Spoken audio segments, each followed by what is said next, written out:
اللہ پاک نے نبی صلی اللہ علیہ وسلم کو کہا سراجم منیرا، تو آپ کو روشن کہا، چراغ، روشن چراغ کہا۔ جب سورج کی باری آئی تو سورج کو سراجم وہاجا کہا۔ تو اس سے مطلب کیا ہے کہ نبی صلی اللہ علیہ وسلم روشن چراغ ہیں۔ کیا مطلب کہ لوگوں کو روشنی دینے والے ہیں، لوگوں کے اندر آگاہی پیدا کرنے والے ہیں، لوگوں کو سیدھے راستے کے اندر آپ چلانے والے ہیں، سیدھے راستے پہ کھڑا کرنے والے ہیں۔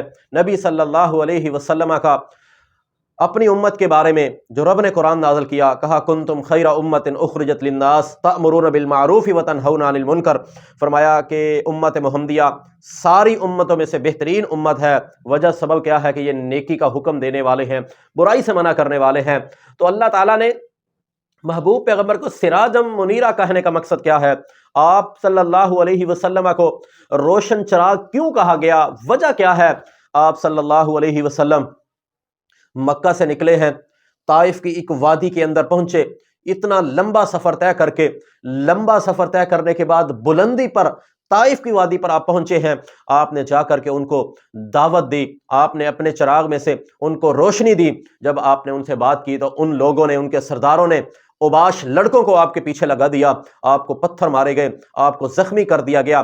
نبی صلی اللہ علیہ وسلم کے پاس جبریل امین آئے، آ کے کہتے ہیں اللہ کے پیغمبر یہ بارش کا فرشتہ ہے، حکم کیجئے یہ بارش برسا دے، یہ پہاڑوں کا فرشتہ ہے، حکم دیجئے کہ اس بستی کو پہاڑوں کے اندر مسل دے، دو پہاڑوں کے اندر پیس کر کے رکھ دے۔ آپ صلی اللہ علیہ وسلم نے کہا نہیں، آپ نے نہیں ایسی بات کی، آپ نے کہا نہیں ہو سکتا ہے اللہم اہد قومہ فانہم لا یعلمون، اللہ ایسی قوم کو ہدایت دے دے گا، یہ قوم مجھے نہیں جانتی، ان لڑکوں کو نہیں پتا میں کون ہوں، میرے مقام کو نہیں جانتے، اس کی نسل میں سے، ان لوگوں میں سے اللہ اچھے اچھے لوگ پیدا کرے گا۔ تو بھائیو نبی صلی اللہ علیہ وسلم کے دل کے اندر درد تھا، احساس تھا۔ آپ نے انتقامی کارروائی نہیں کی بلکہ دل میں درد لے کے آئے، آپ سراجم منیرہ بن کے آئے۔ آپ کے دل کے اندر وہ تڑپ، وہ قوم کا درد تھا، آپ نے ان کے لیے بد دعا نہیں کی۔ پھر دیکھا، لوگوں نے دیکھا محمد بن قاسم جو ہمارے سندھ کے اندر آیا تھا، جس نے سندھ کو فتح کیا، یہ محمد بن قاسم وہ طائف میں سے تھا، اس طائف کے علاقے میں سے ان کی اولاد اسلام لے کر کے آئی، کلمہ پڑھا، اسلام کے اندر داخل ہو گئے۔ تو بھائیو آئیے میں ایک اور آپ کو مثال دیتا ہوں، کائنات کے امام محمد رسول اللہ صلی اللہ علیہ وسلم کے صحابی حضرت عمر بن خطاب رضی اللہ تعالیٰ عنہ، خنجر لگا ہے، خنجر سے پیٹ کے اندر سے آنتڑیاں باہر نکل آئیں، جو کچھ پیتے ہیں وہ ان پیٹ کے راستے سے باہر نکل آتا ہے۔ آپ کو ایک بندہ آیا، دعا دی، آپ کی تیمارداری کی، عیادت کی، عیادت کرنے کے بعد جب وہ واپس جانے لگا، دروازے کے قریب پہنچا تو دیکھا کہ اس کی شلوار، اس کی چادر تہمت ٹخنوں سے نیچے ہے۔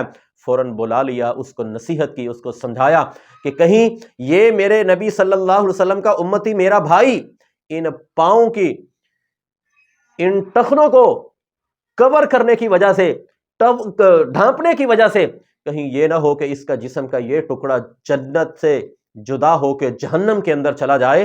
تو کہا مجھے برداشت نہیں ہے، تو کہا اپنی شلوار تہمت چادر کو ٹخنوں سے اوپر کر۔ یہ ہے قوم کا درد جو عمر بن خطاب زندگی اور موت کی کشمکش کے اندر ہیں، اور آپ نے ایک ایک بندے کو نصیحت کر کے سمجھایا، اللہ کے پیغمبر نے بھی نصیحت کر کے سمجھایا۔ تو بھائیو یہ ہے قوم کا درد، جس نبی صلی اللہ علیہ وسلم کی بات کو مان لیا، جس نے بھی آپ صلی اللہ علیہ وسلم کے فرامین پہ عمل کیا، تو وہ دنیا کے اندر بھی کامیاب ہے، آخرت کے اندر بھی کامیاب ہے۔